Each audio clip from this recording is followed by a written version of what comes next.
O Rio de Janeiro é uma cidade famosa pelas praias de Copacabana e Ipanema, pelo Pão de Açúcar e, é claro, pela estátua do Cristo Redentor, no topo do Corcovado. Mas vocês já se perguntaram como foi que um monumento tão alto foi construído? Como eles conseguiram chegar até o alto do Corcovado e levar os materiais de construção? Ou melhor, quantas pessoas morreram na construção do Cristo Redentor? Olá, eu sou Ivan Lima e vou contar um pouco da história e sobre como foi a construção do monumento mais famoso do Brasil, Cristo Redentor. Apesar do Cristo Redentor ter sido inaugurado no século passado, a ideia de construir um enorme monumento no alto do Corcovado surgiu há muito tempo, exatamente na década de 1850. No caso, um padre chamado Pedro Maria Bos teve a ideia de construir um monumento cristão no Corcovado, pois essa seria uma maneira de homenagear a princesa Isabel, filha do imperador Dom Pedro II. Na época, a princesa achou a ideia o máximo e chegou a dar apoio para que a obra fosse construída.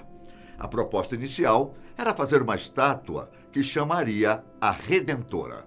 Mas a princesa não gostou do nome e disse que a homenagem deveria ser feita ao verdadeiro Redentor dos homens, Jesus Cristo. A proposta foi estudada por vários anos, mas quando o Brasil se tornou uma república e se oficializou de vez a separação entre igreja e Estado, a ideia acabou sendo descartada. Porém, lá pelos anos de 1920 ou 1921, não se sabe ao certo, surgiu uma segunda proposta para fazer uma estátua no topo do Corcovado. Dessa vez, quem teve a ideia foi o Círculo Católico do Rio de Janeiro. O grupo fez um evento chamado Semana do Monumento, que tinha como objetivo arrecadar o máximo de dinheiro e assinaturas dos fiéis para apoiar o projeto. Dizem que mais de 22 mil mulheres fizeram abaixo-assinado para pedir ao presidente do Brasil da época, Epitácio Pessoa, que autorizasse a construção do monumento. Então, uma vez tendo conseguido esse aval, começaram a pensar no projeto. A estátua de Cristo, como foi inicialmente chamada, a obra tinha a proposta de ser uma representação da cruz cristã, uma estátua de Jesus com um globo nas mãos e até um pedestal que simbolizaria o mundo. Bom, porém, a representação escolhida foi a que conhecemos hoje, a do Cristo com os braços abertos, com a cabeça inclinada para baixo, reforçando a ideia de que ele está protegendo e abençoando a população. Nessa época, o Corcovado já era muito famoso por atrair turistas, principalmente por causa do bonde da estrada de ferro do Corcovado, que fazia o percurso morro acima. Em 1921, depois de uma reunião entre governo e religiosos, a obra então começou. O engenheiro escolhido para ser responsável pela construção foi Heitor da Silva Costa, após vencer um concurso do projeto. Além do engenheiro, também foram chamados o artista plástico brasileiro Carlos Oswald e o escultor francês Paul Landowski, que modelou as peças que compõem a estrutura. Vocês conhecem as medidas do Cristo Redentor? Por mais que você não seja religioso, não dá para negar que se trata de uma obra de arte incrível e a imagem mais marcante do Rio de Janeiro. Vamos lá. São 38 metros de altura, algo que equivale a um prédio de 13 andares. Só que além dos 38 metros, o Cristo Redentor se encontra em cima de um morro de 700 metros de altitude. Só quem já visitou o monumento pode dizer o quanto a vista lá de cima é deslumbrante. Mas não se enganem em pensar que todo o Cristo Redentor foi construído no Brasil. Não.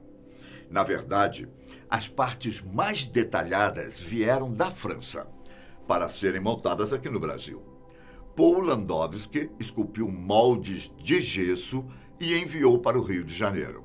Para vocês terem uma ideia, apenas a cabeça da estátua tinha cerca de 50 peças e as mãos mediam mais de 3 metros de comprimento.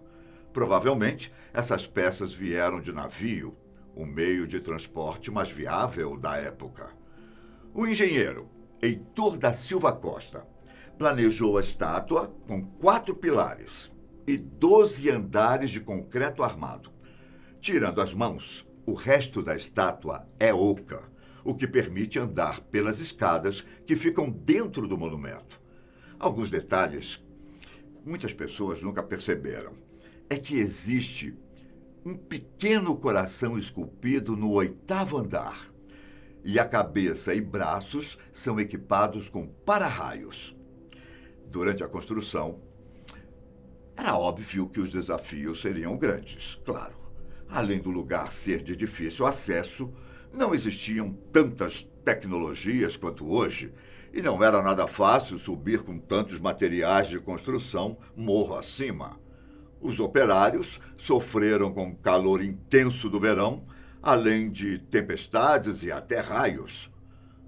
Um fato curioso é que, apesar de tanta dificuldade, nenhum operário morreu durante a construção do Cristo Redentor. Estariam eles protegidos por uma força divina? Quem sabe? Para facilitar o trabalho, o canteiro de obras foi dividido em 2.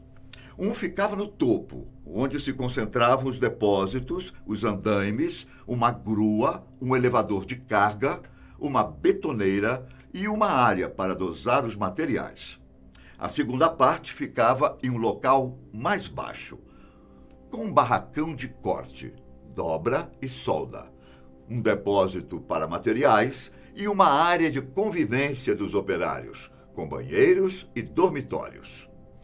As peças do Cristo foram reunidas na Igreja Nossa Senhora da Glória, no Largo do Machado, e levadas para o Alto do Corcovado, onde a camada de concreto foi aplicada. As peças e os materiais de construção foram transportados pelos trens da Estrada de Ferro do Corcovado, a primeira eletrificada do país, que foi construída em 1884. Para fazer a logística, todo o material da parte baixa ia para a parte alta através de uma plataforma, que posteriormente deu lugar às escadarias. Heitor, o encarregado da obra, fez seu escritório onde hoje é a atual capela, pois assim ele conseguia acompanhar de perto a obra. Depois de construir a estrutura inicial, ou seja, a base, começaram a subir os elementos de Cristo, feitos lá na França. Os operários iniciaram a montagem pelos braços da estátua, que de uma ponta a outra tem 28 metros de extensão. Finalizada esta etapa, foi iniciada a montagem da cabeça e das mãos do Cristo. A cabeça foi montada de cima para baixo, enquanto que as mãos foram chumbadas e concretadas. Por fim, a estátua recebeu revestimento em pedra-sabão triangulado, rejuntado. Você pode nunca ter reparado, mas boa parte do Cristo Redentor foi revestida com essas pedrinhas triangulares. A construção da estátua durou incríveis 9 anos, sendo finalizada em 1931. O monumento está preparado para resistir a ventos de até 250 km por hora e foi inaugurado no dia 12 de outubro de 1931, quando contou com a presença de peregrinos de todo o mundo. A sua missa de inauguração aconteceu no estádio de Laranjeiras, também no dia 12 de outubro. Apesar de ser um monumento incrível, nada consegue resistir à força do tempo. Durante 1990, foi feita uma restauração graças a um acordo entre algumas organizações, como Globo, Shell e Arcodiocese do Rio de Janeiro.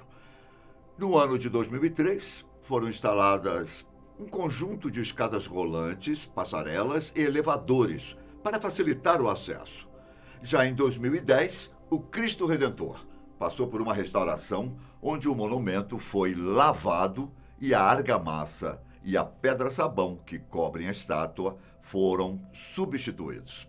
Essa restauração envolveu mais de 60 mil pedaços de pedras retirados da mesma pedreira das pedras da estátua original. Houve até algumas vezes em que a estátua foi atingida por raios, sabia? Como em 2008 e em 2014, mas também foram reparados. Por sua imponência e grande reconhecimento internacional, o Cristo Redentor foi eleito e apresentado publicamente no Estádio da Luz, na cidade de Lisboa, no dia 7 de julho de 2007, como uma das 7 maravilhas do mundo moderno. O monumento brasileiro ficou ao lado de lugares importantes como a Muralha da China, o Coliseu na Itália, Machu Picchu no Peru, Petra na Jordânia e Taj Mahal na Índia. A escolha contou com mais de 100 milhões de votos através de celulares e da internet, enviados de todas as partes do mundo. Interessantes esses fatos, não é? Curiosidades sobre a história e construção do aclamado Cristo Redentor, a estátua que deixa a cidade maravilhosa ainda mais charmosa e bonita. E você? Você conhece esse monumento incrível? Um grande abraço para você. Tchau.